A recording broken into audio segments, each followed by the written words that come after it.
अनुशासन, नेतृत्व और देशभक्ति की भावना का परिचायक है। तो चलिए कार्यक्रम की शुरुआत करते हैं। हमारे इस जोश और जुनून से भरे कार्यक्रम का आगाज करेंगे एक प्रेरणादायक कविता से, जिसे प्रस्तुत कर रहे हैं कैडेट अतुल रावल। यह कविता हमें याद दिलाएगी कि भारत केवल एक देश ही नहीं बल्कि एक भावनात्मक शक्ति है। तो आइए सुनते हैं कविता मेरे नए भारत का चेहरा, कैडेट अतुल रावल के द्वारा। इतिहास का मैं आईना हूँ, तहजीब का रंग सुनहरा हूँ, गंगा जमुना मैं नए भारत का चेहरा हूँ, मैं नए भारत का चेहरा हूँ। मैं कल भी था, मैं आज भी हूँ, मैं नवयुग का अंदाज भी हूँ। सारी दुनिया का घर मुझ में, इस मिट्टी का आदर मुझ में। मैं देश भक्त भी कह रहा हूँ, मैं नए भारत का चेहरा हूँ, मैं नए भारत का चेहरा हूँ। मैं बेटी की मुस्कान में हूँ, मैं नारी के सम्मान में हूँ, हर वीर में और जवान में हूँ। मैं देश की सीमाओं का पहरा हूँ, मैं नए भारत का चेहरा हूँ, मैं नए भारत का चेहरा हूँ। अब चांद पे पांव जमाना है, सूरज से आंख मिलाना है। अब चांद पे पांव जमाना है, सूरज से आंख मिलाना है। संकल्प नया दोहराना है, न ठहरा था न ठहरा हूँ, न ठहरा था न ठहरा हूँ। मैं नए भारत का चेहरा हूँ, मैं नए भारत का चेहरा हूँ, मैं नए भारत का चेहरा हूँ। जय हिंद। वाह! और अपने सपनों को साकार करने का प्रतीक है। अब वह पल आ गया है जिसका आप सभी को बेसब्री से इंतजार था। हमारी एनसीसी के कैडेट्स अपने अद्भुत कौशल और अनुशासन का प्रदर्शन करने के लिए तैयार हैं। इस प्रदर्शन का नेतृत्व कर रहे हैं सीनियर अंडर ऑफिसर राहुल और अंडर ऑफिसर कृतिका, जिनके कुशल नेतृत्व में कैडेट्स हमें सेना की महत्वपूर्ण गतिविधियों की झलक दिखाएंगे। तो आइए तालियों से स्वागत करते हैं हमारे जांबाज एनसीसी कैडेट्स का। स्टेज पर स्टाइल मार्च करते हुए एनसीसी कैडेट्स। भारतीय सेना में मार्चिंग एक शैली है, एक स्पष्ट समन्वित चाल की विशेषता है, जिसमें अनुशासन और सटीकता पर विशेष जोर दिया जाता है। सैल्यूट। सैल्यूट अपने से उच्च अधिकारियों को सम्मान देने के लिए दिया जाता है। सामने सैल्यूट, दाहिने सैल्यूट, बाएं सैल्यूट।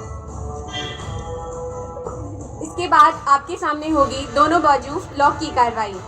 यह कार्रवाई इंस्टेंट वार्म अप के लिए करवाई जाती है। इसके बाद सज्ज की कार्रवाई, ताकि कैडेट्स को लयबद्ध तरीके से खड़ा किया जा सके। खुली लाइन की कार्रवाई और अब निकेड लाइन की कार्रवाई। स्क्वाड को आगे बढ़ाने के लिए तीनों तीन में खुली लाइन की कार्रवाई, स्क्वाड को पीछे करने के लिए तीनों तीन में निकेड लाइन की कार्रवाई। अब पीछे मुड़ की कार्रवाई और इसके बाद आगे मुड़ की कार्रवाई। इसके बाद धीरे चाल। धीरे चाल की कार्रवाई भारतीय सेना में धीमी गति से मार्च एक औपचारिक गति है, जिसका उपयोग परेड निरीक्षण और शहादत के लिए सम्मान में किया जाता है। यह नियंत्रित लयबद्ध चाल है, जिसमें पैर जमीन के करीब होते हैं और हाथ आमतौर पर हिलाए नहीं जाते हैं।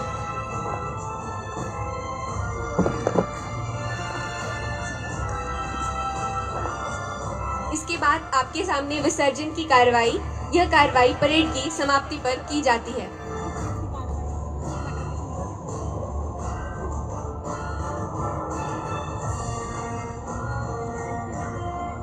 अब एनसीसी कैडेट्स आपके सामने भारतीय सेना में की जाने वाली अलग अलग फायरिंग पोजीशंस करके दिखाएंगे। भारतीय सेना में आमतौर पर 4 फायरिंग पोजीशंस होती हैं।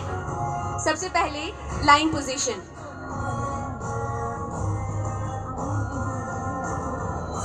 इसके बाद नीलिंग पोजीशन और अब स्टैंडिंग पोजीशन। ये थी एनसीसी कैडेट्स के द्वारा कुछ भारतीय सेना में प्रयोग में लाई जाने वाली firing positions.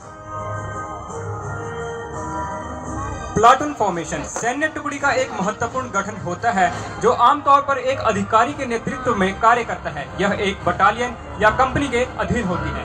One up formation इस फॉर्मेशन में एक सेक्शन आगे रहता है और बाकी के 2 सेक्शन पीछे समर्थन में होते हैं। इसका उपयोग तब किया जाता है जब दुश्मन की स्थिति स्पष्ट ना हो।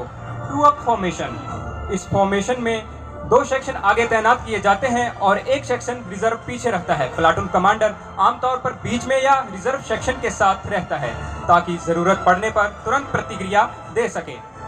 3 अप फॉर्मेशन।